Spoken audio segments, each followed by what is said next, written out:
জটে যখন থমকে একদল চাকরি প্রার্থীদের নিয়োগ প্রক্রিয়া, তখন নিয়োগ পেয়েও দুর্ভোগ কমেনি একদল শিক্ষক শিক্ষিকা। 2021 প্রাথমিক শিক্ষক শিক্ষিকারা রীতিমতো নিত্যদিনের সমস্যায় নাজেহাল। বাসস্থান থেকে দূরবর্তী জেলায় মিলেছে তাদের নিয়োগ। বদলির দাবিতে সোমবার বিকাশ ভবন অভিযান দূরবর্তী প্রাথমিক শিক্ষক শিক্ষিকা ঐক্য মঞ্চের তরফে।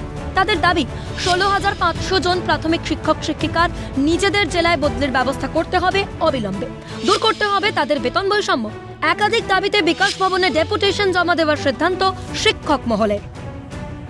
আমরা 600 থেকে 900 কিলোমিটার দূরে নিয়োগপ্রাপ্ত হয়েছি একটি অন্য জেলাতে। পারিবারিক অনেক রকম অসুবিধার সম্মুখীন হচ্ছি আমরা।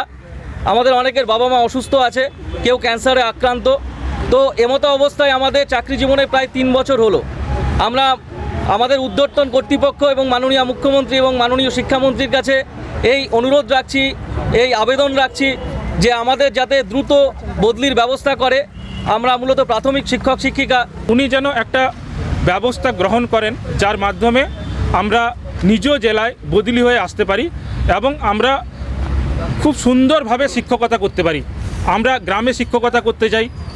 আমরা শুধুমাত্র চাই যে আমাদের পোস্টিংটা নিজ জেলায় দেওয়া হোক। করুণাময় বাসস্ট্যান্ড থেকে কিছুটা দূরে সৌরভ গাঙ্গুলি একাডেমির থেকে বিকাশ ভবনের উদ্দেশ্যে রওনা দেন 2021-এর প্রাথমিক শিক্ষক মহল। তবে মিছিল বিকাশ ভবনের দিকে এগোতেই সম্মুখীন হতে হয় তাদের পুলিশি বাধার। কিন্তু 2021 সালে মুখ্যমন্ত্রী ঘোষণা করেছিলেন উচ্চশ্রী পোর্টালের কথা, যে পোর্টালে শিক্ষকরা নিজেরাই বদলির আবেদন করতে পারবেন বলে জানিয়েছিলেন মাননীয়া।